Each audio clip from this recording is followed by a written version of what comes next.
จากแผ่นดินแห่งพิภพพื้นนารวมวิญญาณโลล้ำทุกดวงใจเป็นแดนบุญสืบสานงานวิชาแห่งชัยให้แผ่ไกลไปทั่วลาเกินกว่าพันปี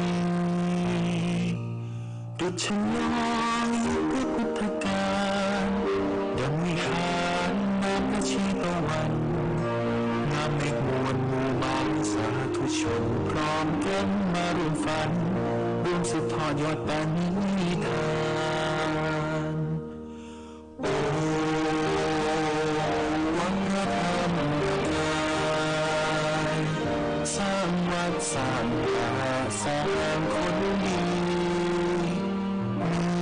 ศีลธรรม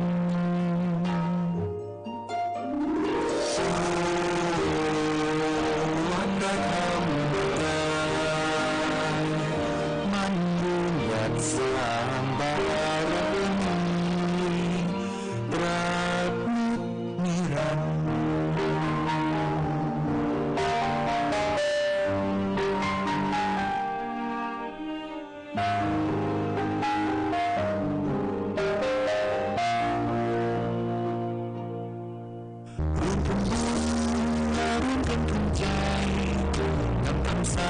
ไปในโลกาสากลสืบทอดต่อนิทานอันสิริมงคลสร้างกุศลตามติดตรงตะวันธรรม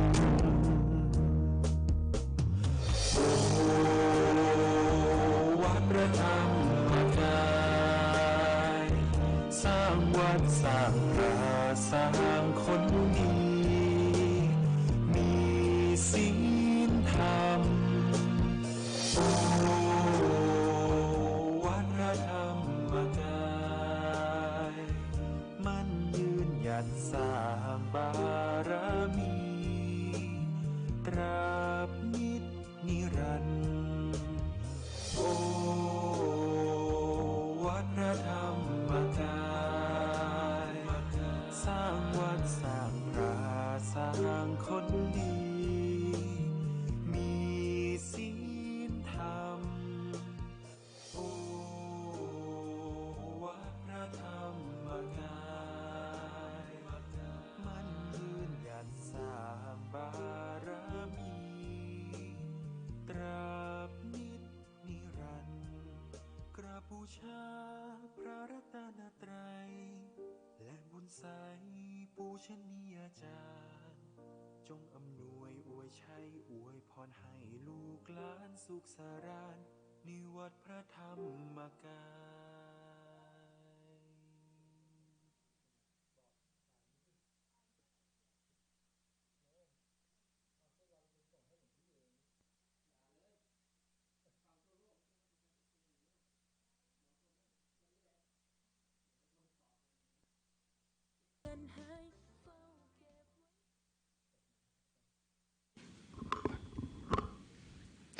I'd like to start by paying homage to the Lord Buddha, offering salutation to senior and junior monks respectively, and extending greetings to all the lay supporters who are listening in from home today.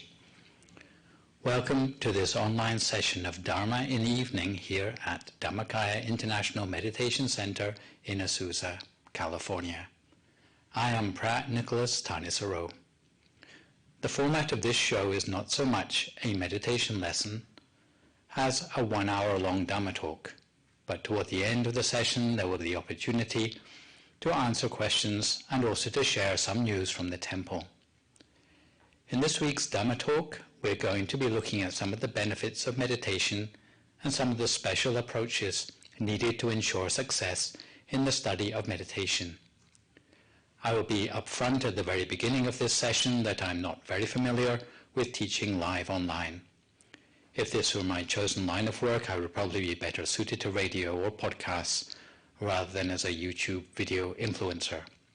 Therefore, I'm going to play it safe with a scripted format, and I'm going to go back to basics with some of the material I originally broadcasted on the DIMC satellite channel program called Meditation for All back in 2005 with some updates and modifications for American audiences. We have only a makeshift teleprompter here at the temple, so forgive me if I don't seem to be looking directly at the camera for much of the time. For those viewing live via YouTube, you'll be able to see the PowerPoint slides that go with the presentation. In any case, the slides will be edited into the on-demand recording of this presentation that ends up on the DIMC Information YouTube channel.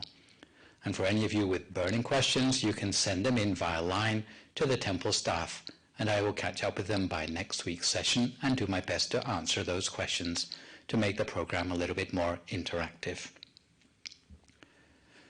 Let us start by trying to answer the question, what is meditation? Our human being consists of both body and mind, and if we have a mind without a body, then we would call it a ghost or a spirit. But if we have a body without a mind, we would call it a corpse. We need to have both body and mind together in balance if we are truly to be a human being. Normally, we take good care of the body. We take exercise every day. We feed our body with 3 or 4 meals a day, and I'm sure you wouldn't consider going for an entire week without taking a shower. But what of the mind? How often did we ever consider cleansing the mind, or finding food for the mind, or giving exercise for the mind? For most of the time, we treat ourselves as if we're made up of nothing more than a body. And this is why we need to check in with ourselves, specifically our state of mind, on a regular basis. Our well-being depends on the delicate relationship of mental and physical equilibrium. But this can be disturbed easily, especially under the toll of modern-day stress. Does anybody here feel they're under stress? Do any of you have difficulty sleeping properly? It might mean that even as you try to unwind from the day's events and attempt to let go of stressful thoughts, your body may still be carrying the residue of accumulated tensions, which will deeply affect your ability to relax.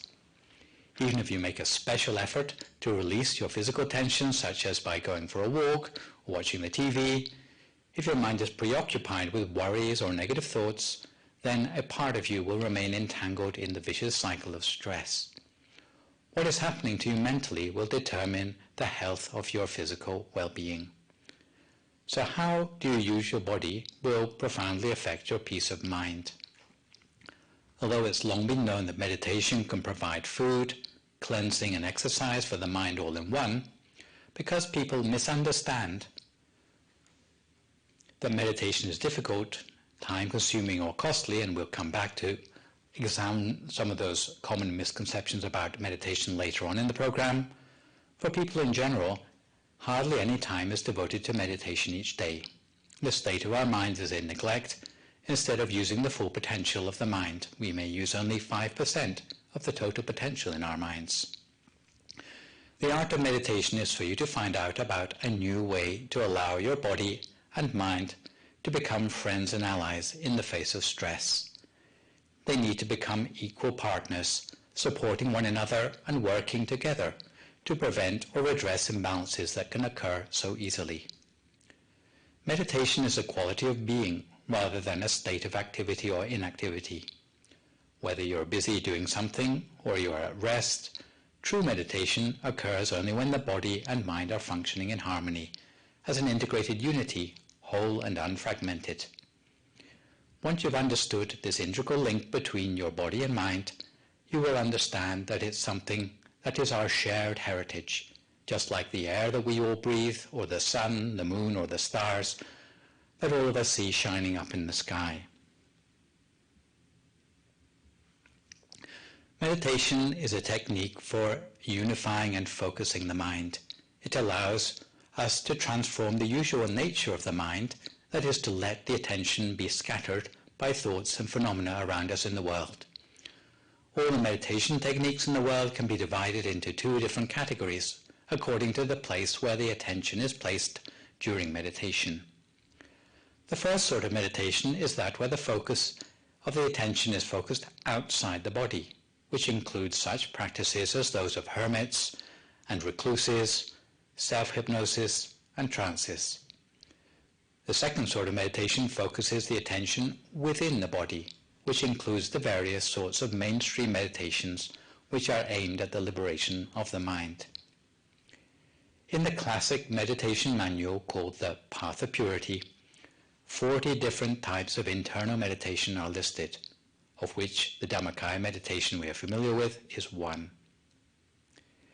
Dhammakaya meditation can be considered to consist of a synthesis of breathing meditation, because it uses the turning point of the deepest breath as the point of concentration. It can also be said to be mindfulness of the body, because one of the aims of meditation is to be able to attain the inner bodies within our physical body. And it's also meditation upon brightness. Dhammakaya meditation is characterized by the use of the center of the body as the focus for the mind and the stopping of the mind. In other words, letting our thoughts die down to silence as a chief aim of meditation. There are different approaches to Dhammakaya meditation that will suit different people of different personalities and qualities of mind. In the course of my online lectures, we will have the chance to look at a variety of alternatives so that you can make an informed choice about the approach to meditation most suitable for you. As meditation has become increasingly well known in popular culture, there have been a number of misconceptions that have built up around it, and we can examine a few examples of these to try to explode a few of the myths. Firstly, you do not need a special place for meditation. You can meditate anywhere you choose. It's not necessary to have a special place to meditate. You can meditate alone at home, and we would encourage you to do this every day. You can meditate as part of a group. Ideally, once a week is good to meditate as part of a group because we can give each other encouragement, and sometimes in the home we are tempted to get a little bit lazy, and we can discuss our experiences and our progress with others. Meditation in a group is usually easier for us to bring the mind to a standstill, because rather like ice cubes that take longer to melt if they are put in a bag with a bunch of other ice cubes. Secondly, meditation does not need to be time-consuming. Meditation is well suited to our lives because people in the modern world who have only limited time away from their many commitments to practice for inner peace will welcome the news that maybe it takes only half an hour a day in order to make good progress in one's regular practice of meditation. Thirdly, you do not need to sit in a special position for meditation. You can sit on a chair. It's not necessary to sit in the half-lotus position if this is not convenient for you. If you feel uncomfortable, you can change position, and I would encourage you to explore which of the many different sorts of meditation mats suits you the best, or whether you need to sit on a chair instead. Also, you do not need to rely on a teacher for meditation. Through self-observation, you can go a long way towards being your own teacher in this meditation technique. Unlike some other forms of meditation, you can practice Dhammakaya meditation without a teacher, without fear of straying from the correct path. As long as with Dhammakaya meditation you still have self-awareness and feel happy, and as long as you're still concentrating with your attention inside the body, you cannot go far wrong. And of course, there are always qualified staff from the meditation center close at hand in case you do need advice. Furthermore, you do not need to change your beliefs in order to practice meditation. Meditation deals with another part of your mind and spirit than your religious beliefs. It's like cleaning the window of your house rather than changing the view outside. Meditation will help you to see the same view you have always had, but more clearly and with improved definition, enriching the spiritual inspiration you started out with. What's more, meditation can be practiced by those of all ages. Some of the best meditators are the 10-year-old children, because their mind is not cluttered up with worries and responsibilities in their lives. However, they may fail to see the real value of meditation because they are able to get results without making too much effort.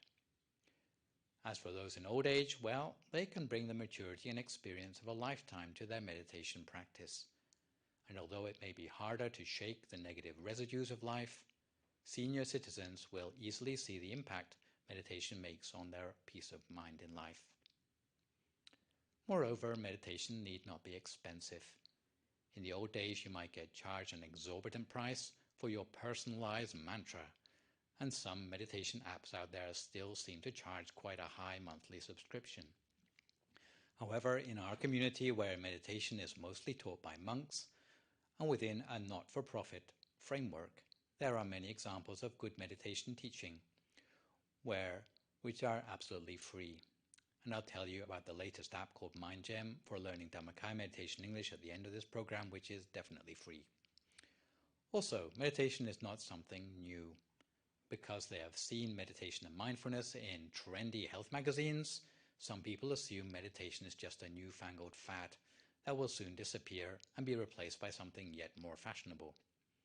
However, from what we know of the history of meditation, if it is a fad, has lasted so far for about 3,000 years, but it has been subject to constant rebranding. Even so, meditation does not need to be mystical.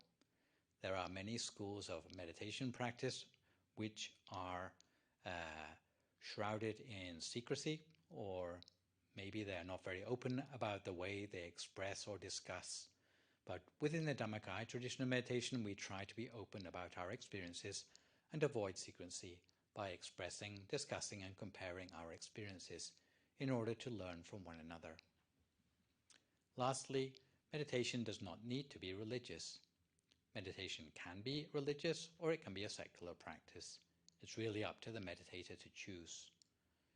Dhammakaya meditation can fit well into any spiritual tradition you choose, or it can be practiced simply as a way to relax and understand yourself and the world more clearly. Both ways of practice are equally valid. We each have our own reasons for taking up meditation. These can be many and varied, but they usually boil down to a wish to redress the balance of body and mind. The motivation may be expressed in different ways. For example, on the more physical side, maybe people meditate for health or stress prevention. On the more spiritual side, in order to get self-realization or on some sort of spiritual impulse.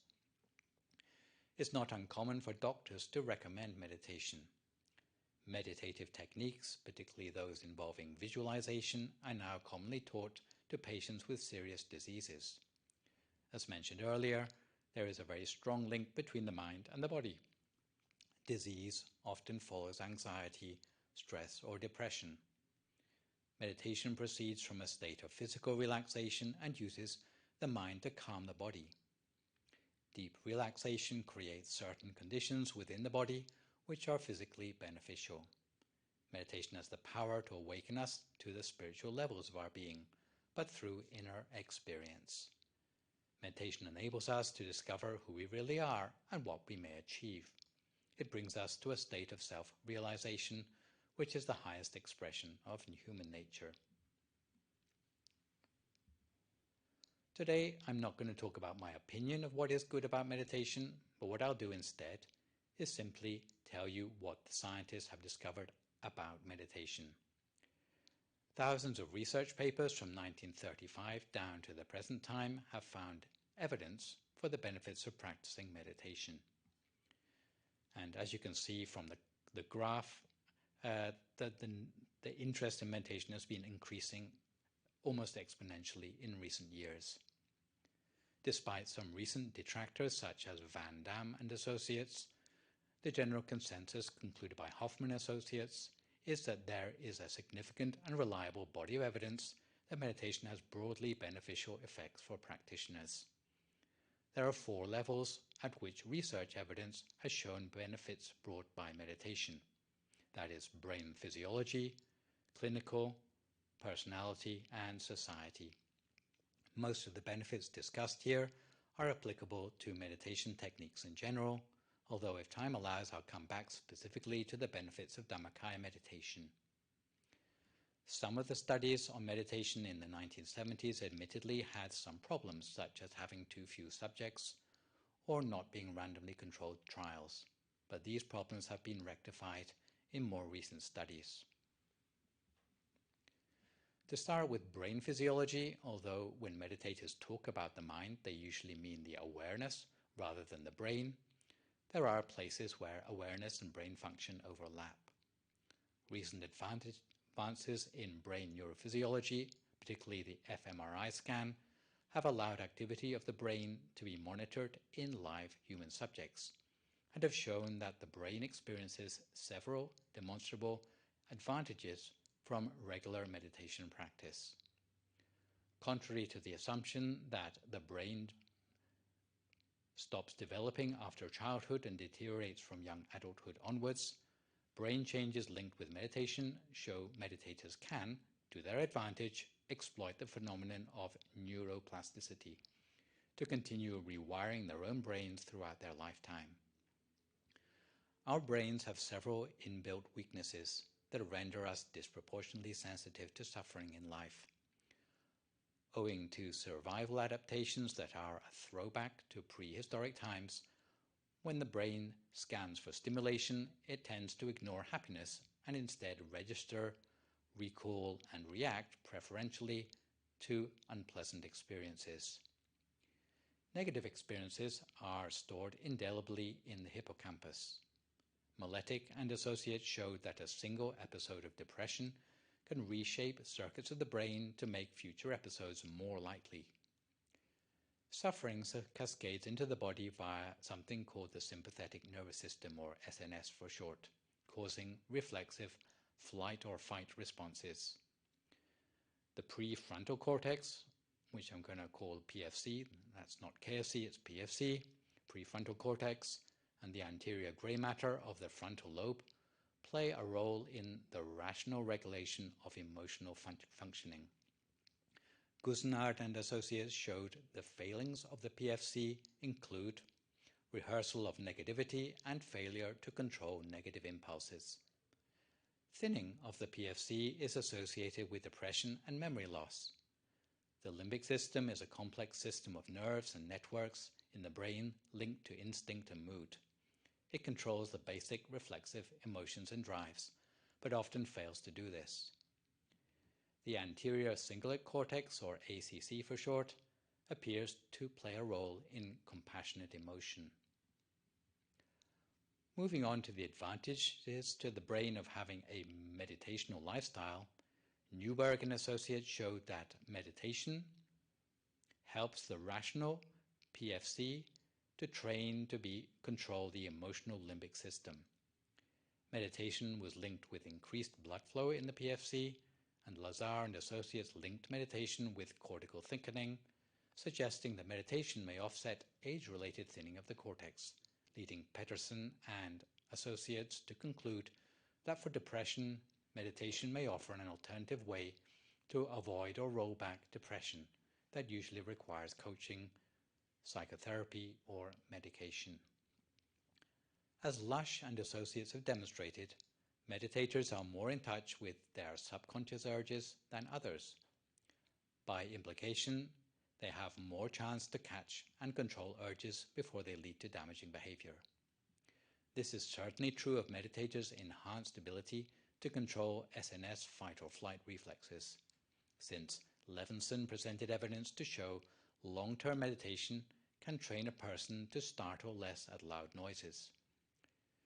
Newberg and associates showed that meditation also increased blood flow to the thalamus, which is associated with higher cognitive processing.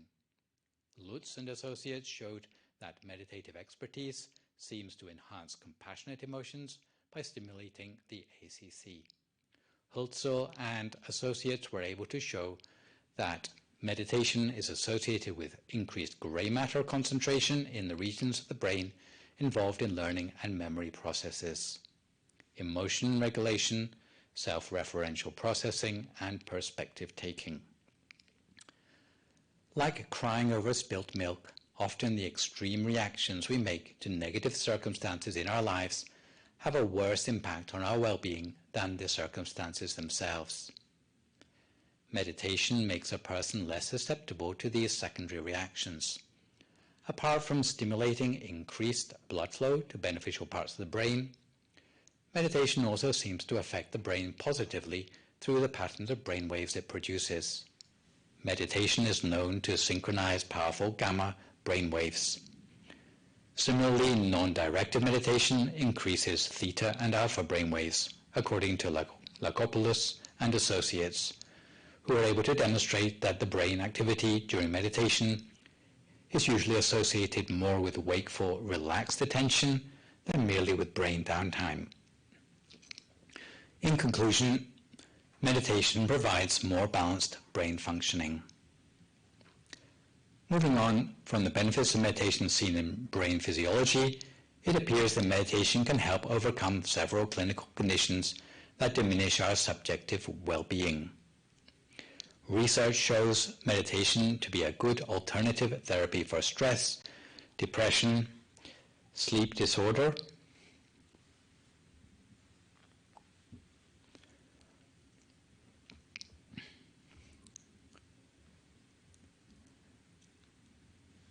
and other health conditions. Meditation has also been shown to reduce stress. Sutsung and associates have shown that Dhammakaya meditation, like other methods of meditation, is linked with reduction of the symptoms of stress such as serum cortisol levels and high blood pressure. Pulse rate and maximal voluntary ventilation are also reduced. Research more generally on mindfulness by Talkovsky and Lang has shown meditation to be a promising alternative for the treatment of PTSD.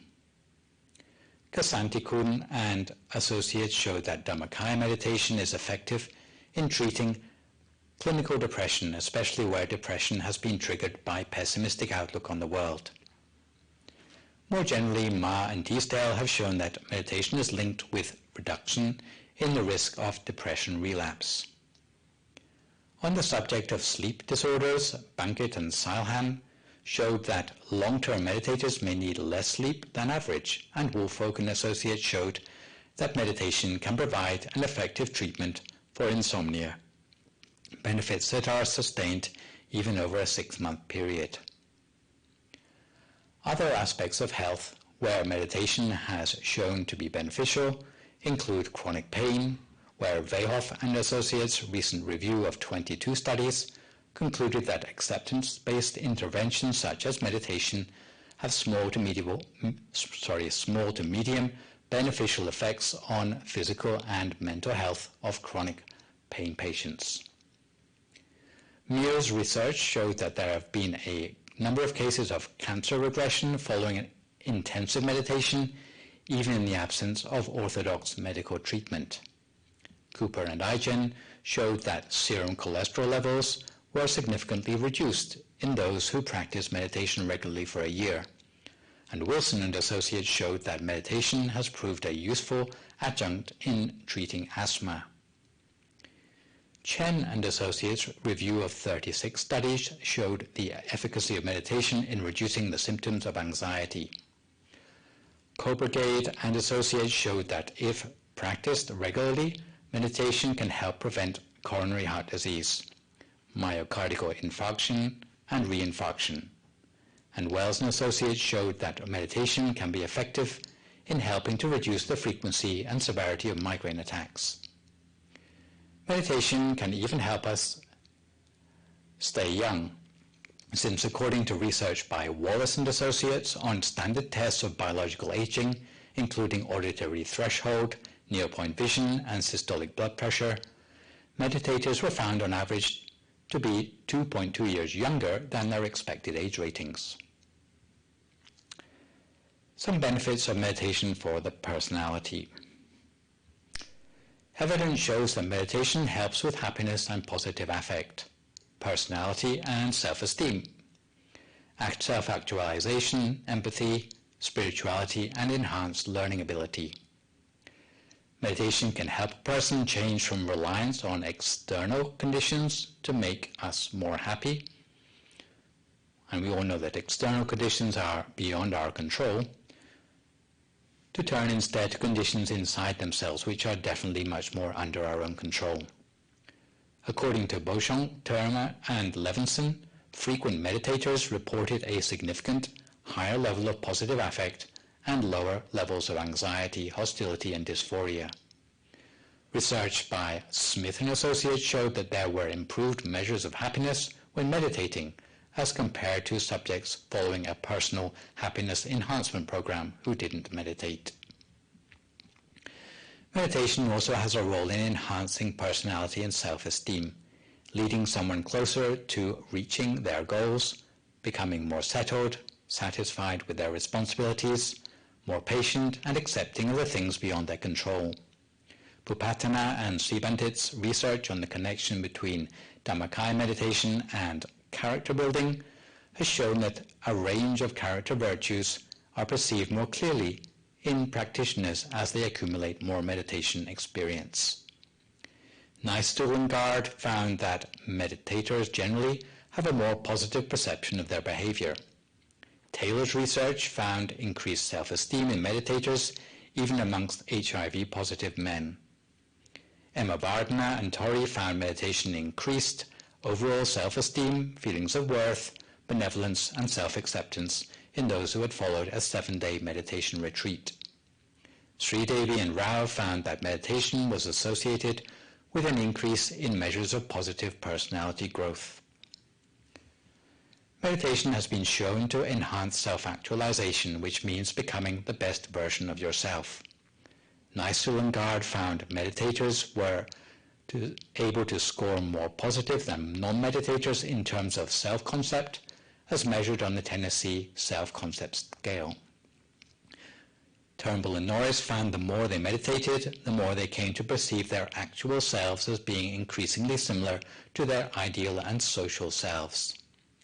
Alexander and Associates' review of 42 studies found significant improvement in self-actualization as a result of meditation, and on an orientation inventory for their personality, both Niddick and Associates and Seaman and Associates found that those who had meditated for 10 weeks had significantly higher scores on inner-directed and time-competent scales. Accordingly, Vandenberg and Mulder concluded that those who meditated had higher levels of self-esteem, satisfaction, ego strength, self-actualization, and trust in others. In the workplace, meditation has been found to increase production efficiency, with increasing degree of satisfaction of the workforce, enhancing the development of work skills, and reducing the frequency of changing job. Meditation was shown to increase friendly relations in the workplace as well. Mascaro and Associates found that meditation helps in the development of empathy, to the extent that undergoing meditation for 8 weeks helped meditators identify expressions of faces in photographs with improved empathetic accuracy. Shapiro and Associates found that increased levels of empathy were found in meditating students. Fennell and Associates found that a single session of meditation has been shown to increase indices of anger reduction in experienced and novice meditators alike. Kolsawara's research found that meditation was found to be associated with becoming more open-minded, as defined by the Rogic dogmatism scale.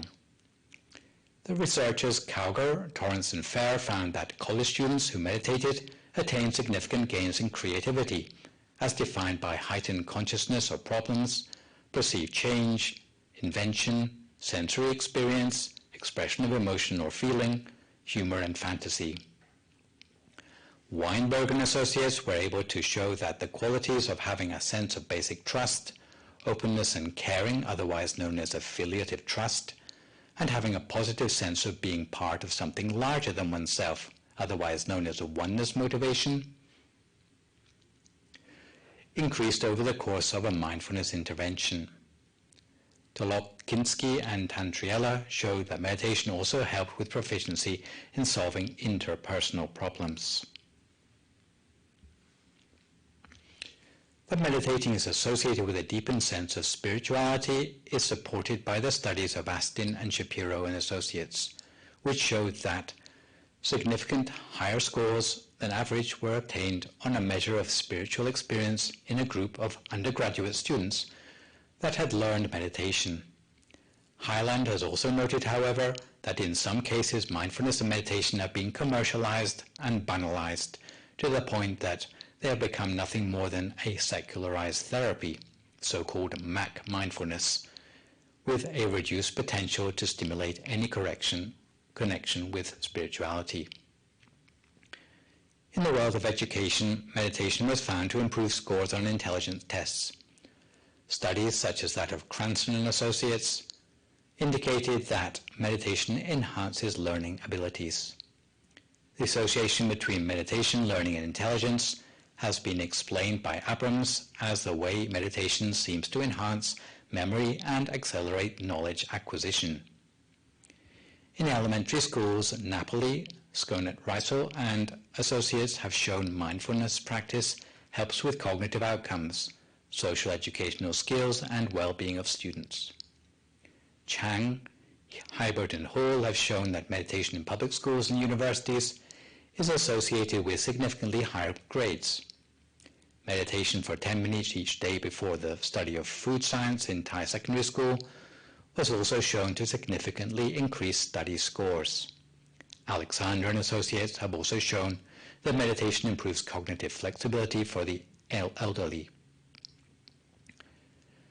That meditation can help in the prevention and cure of social problems is the final category of benefits I want to highlight today. That meditation can be linked to social well-being is based on the idea that society is a sum of the individual parts that comprise it. The more people in any society who learn to meditate and live peacefully, the more shared endemic problems like crime and drug abuse will be diminished. On a more metaphysical level, practicing meditation helps to roll back unwholesome influences in the world. It should be admitted that on this level, the benefits of meditation are harder to prove unless research is available. That meditation helps with rehabilitation of prison inmates was shown by a meditation intervention by Abrams and Siegel at Folsom State Prison in California, where prisoners trained in meditation and showed decreased anxiety, neuroticism, resentment, negativism, irritability, hostility, and prison disciplinary rule infractions. Incorporating meditation in the lifestyle of individuals recovering from addiction was also shown by Pruitt and Associates to provide a consistent means of preparing for the inevitable addiction-related life challenges. Meditation was also shown by Sheffield and Associates to help reduce alcohol abuse. That meditation has social implications was shown in a study by Hanley and Spates, which discovered that long-term meditators more than short-term meditators were significantly less socially withdrawn, more positive in their outlook on human nature, more sociable, and had less pronounced feelings of social inadequacy. In a consciousness-based approach to peace, mostly pioneered by transcendental meditation, to achieve a critical mass of higher awareness through a unified field and a shift of consciousness, the notable example of the Global Peace Initiative was reported by Hagelin and Associates, a study which arranged for 4,000 experts in meditation to meditate together in Washington, D.C. in 1993, an event which coincided with a 23% reduction in crime rates in that city.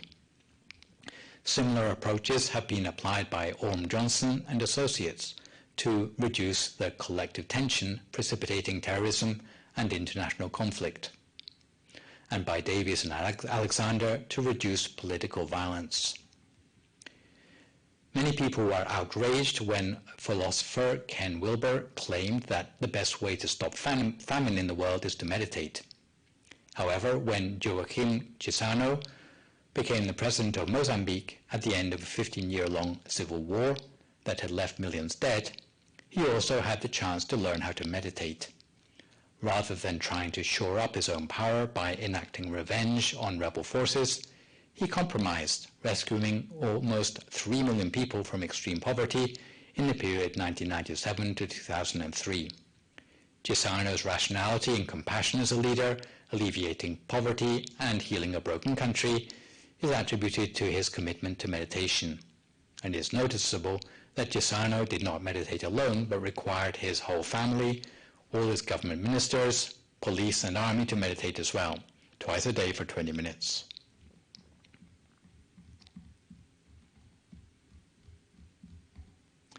So just to summarize some of the remaining other general research literature on meditation, evidence shows that meditation, more than any other phenomenon, including hypnosis, sleeping, or physical exercise will reduce anxiety and give improved performance in sports. Regular practice of meditation was found to lower sensory thresholds and reduce adaptation time to changes of environment. Self-actualization, mental stability, self-confidence, self-acceptance, and sociability were increased by meditation. At the same time, aggression, anxiety, and neuroticism were reduced by meditation, and meditation even helped schoolchildren, prisoners, and the general public to overcome their addictions. Having seen the benefits of meditation can bring, it's now appropriate to look at the mechanism by which the still mind can have an effect both on the quality of the body and the quality of the mind. As we have said, the mind belongs inside the body, but even so, most people in the world are so concerned about the affairs of the world, about them, that they let their attention, and therefore their mind, drift out of control, outside their body for most of the time. The decisive factor in this absent-mindedness is our concern about the affairs of the outside world. Attachment comes in the guise of both love and hate. Attachment pulls your mind outside the body. For example, if you go into a jewelry store and drool over a diamond ring, where is your mind at that time? Your mind, of course, is on the diamond ring and not under control inside your body. On the contrary, whenever you see someone you hate walking down the street, and you're so angry you'd like to punch them on the nose, where is your mind at that time? Your mind is not with you, but it's with that person.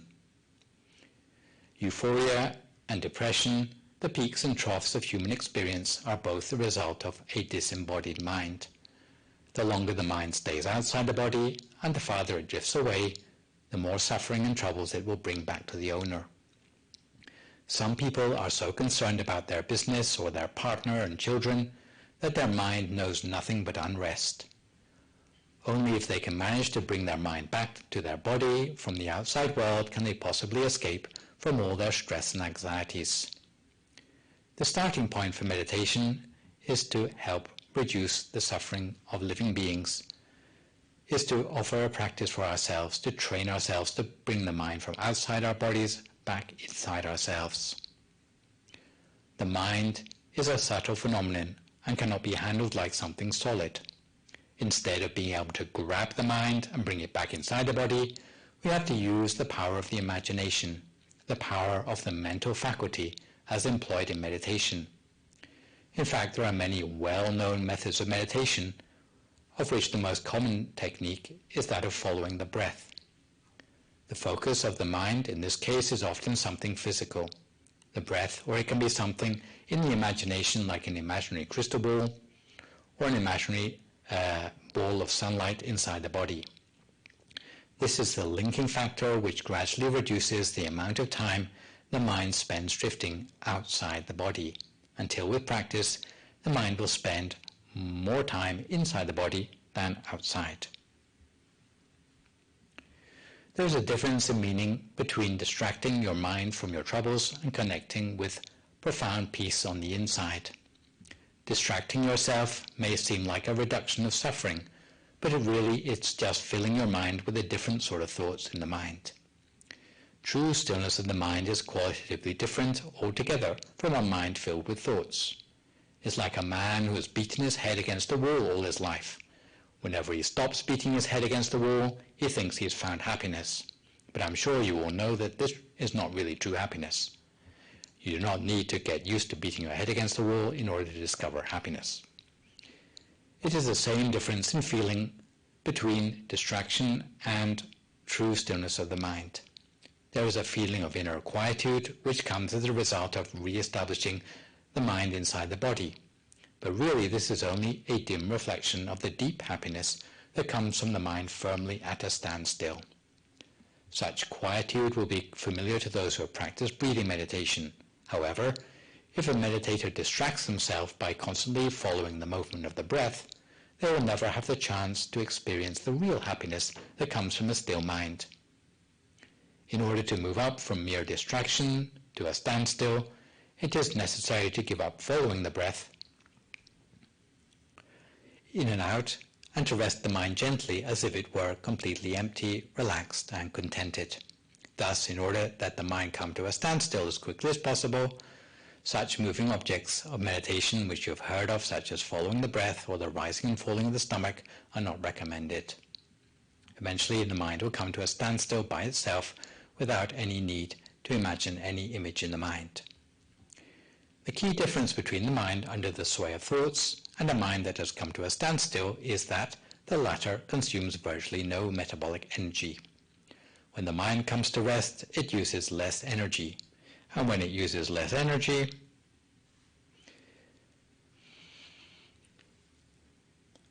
the metabolism is less.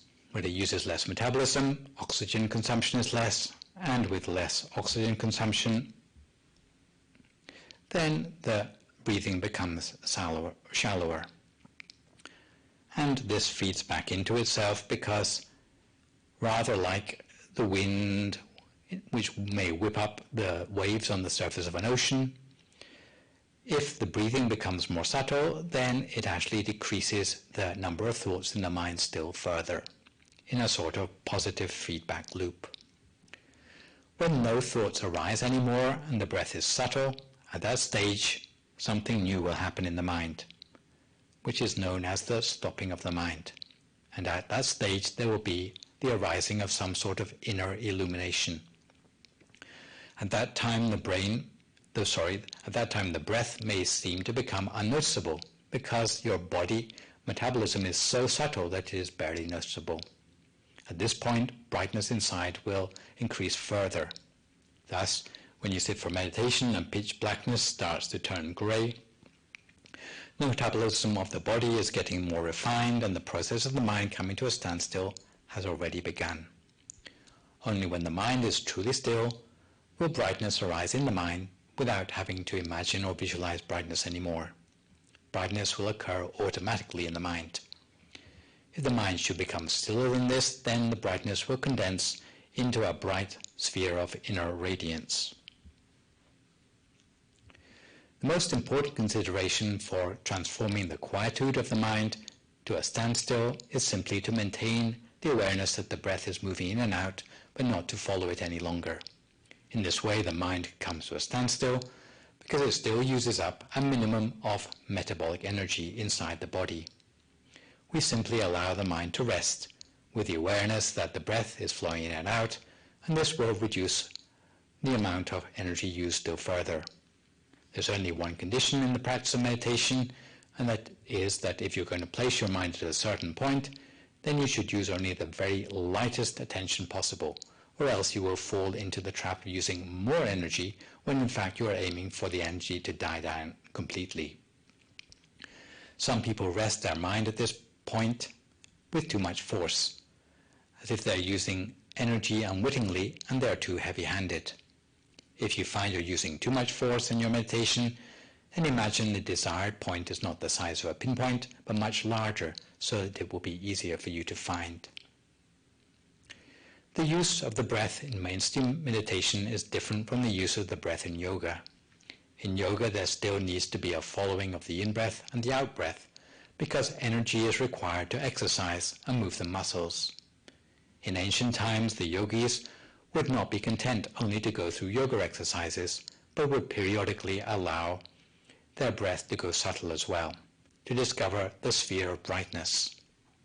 What the yogis did not realize was to locate the sphere of brightness inside themselves in order to bring their mind to a firm standstill. This was the breakthrough of mainstream meditation that has allowed us to gain such an efficient technique to train the mind in the present day.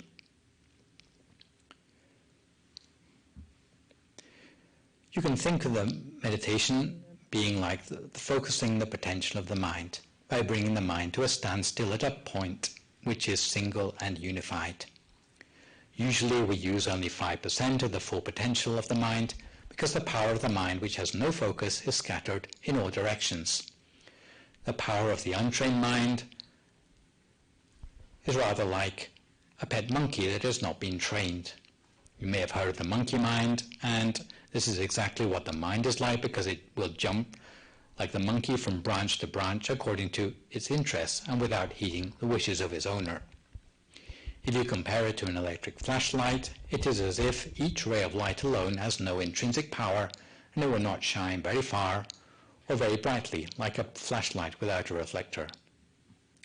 When we start to meditate, however, by concentrating the mind on a single object such as a crystal ball or the sound of a mantra, the power of the mind is withdrawn from 1,000 concerns into a single unified focus. Like the beam of a flashlight with a reflector, it can start to light up the world around us. If we focus the beam of the flashlight to a single point, however, the light will be very bright indeed, allowing us to see the detail of the things in the world around us. With the well-trained mind, it is the same. Once the mind becomes more unified by meditation, it will allow us to see and gain insight into the inner world of the mind in a way not previously possible. Thus, in our meditation, we must practice often and with diligence so that our mind can become as unified and focused as possible.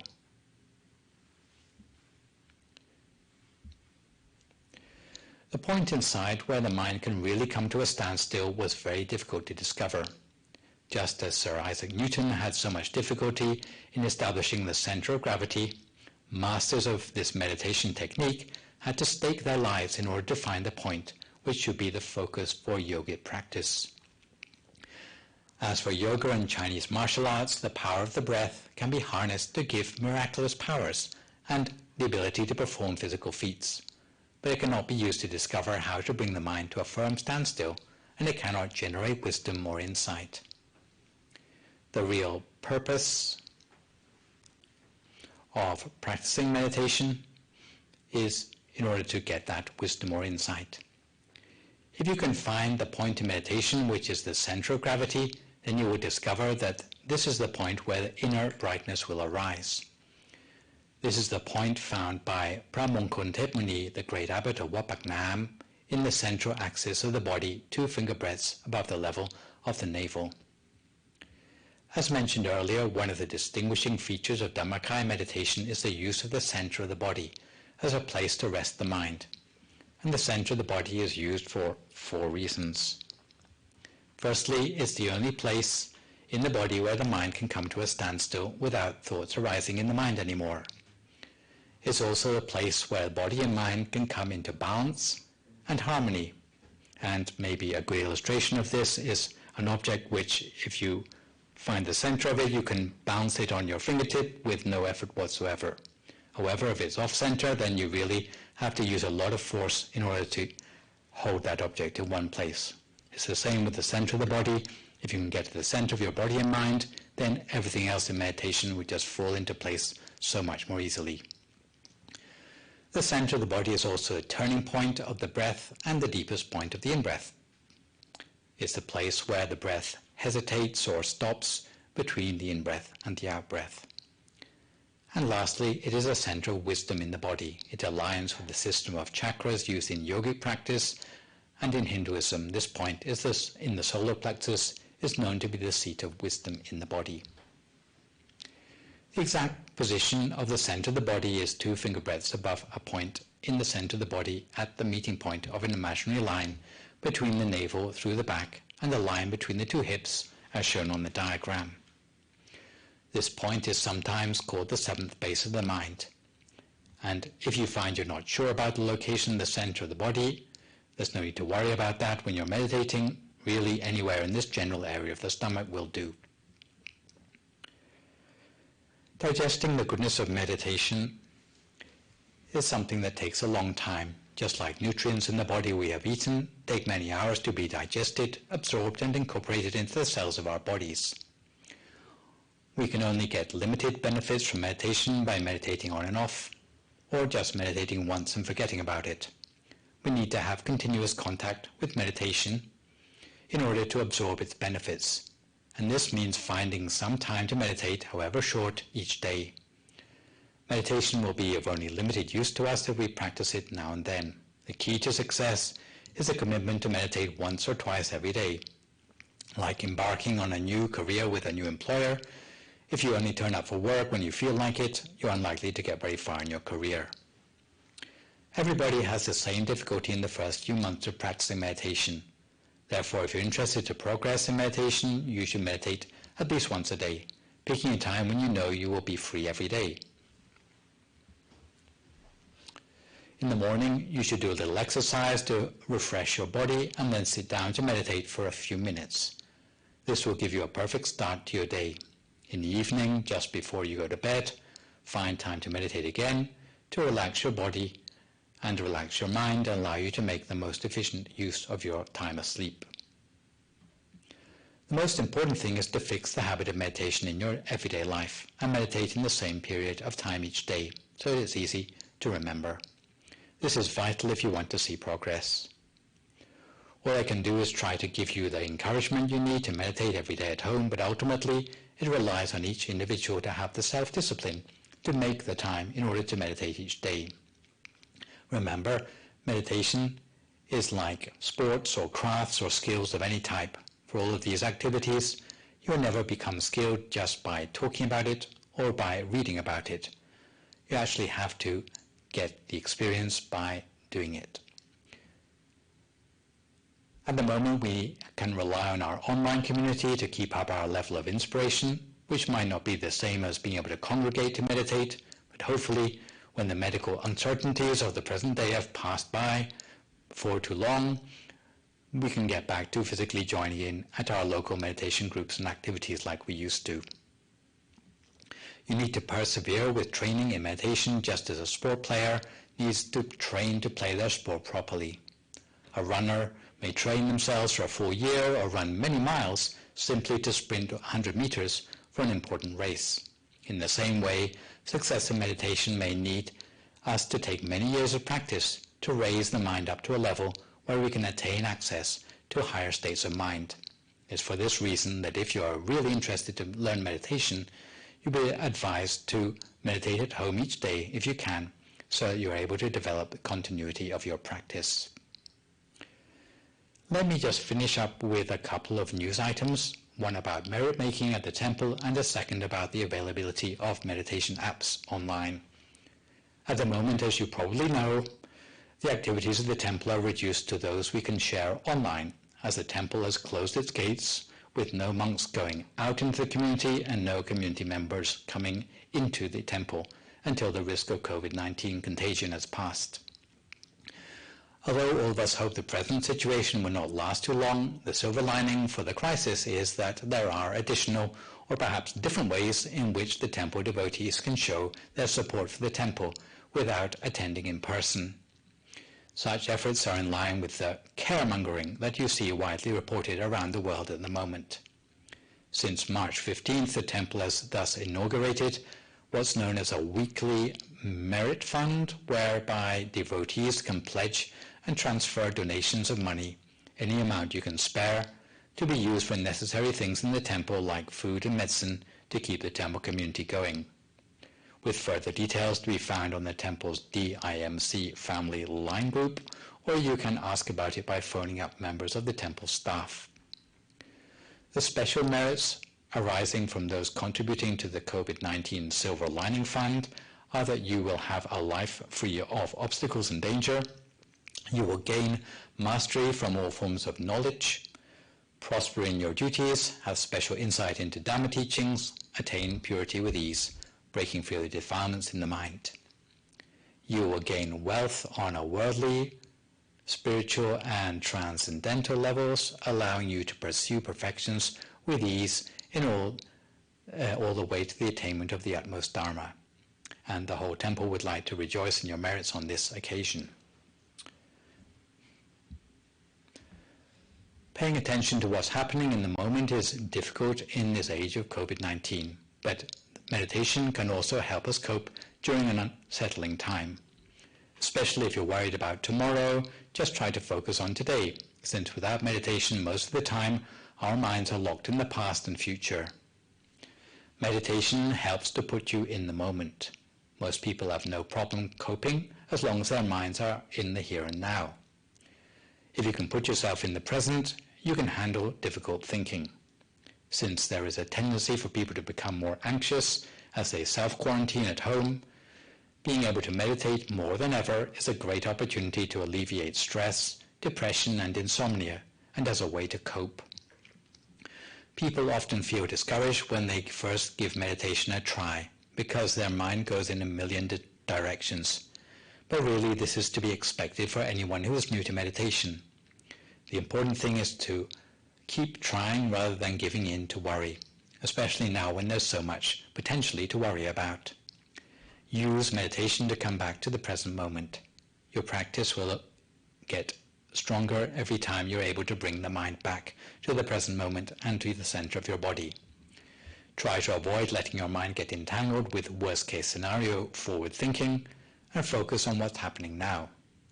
If you were to use a train metaphor, the moment that we realize that we've been lost in worry, it's possible to get off the train if we're a meditator. If you realize that you're on the train, it's important, if you're a meditator, to know you can get off the train. And as you practice mindfulness more, you'll be able to find that you don't even have to get on the train in the first place. You can stay on the platform and let all those scary thoughts go. In this respect, here at the temple, although there is no face-to-face teaching sessions in the temple at the moment, you can log into Dhamma teachings in English at the YouTube channel called DIMC Information, either live on Thursday evenings and Sunday mornings or on demand after the event.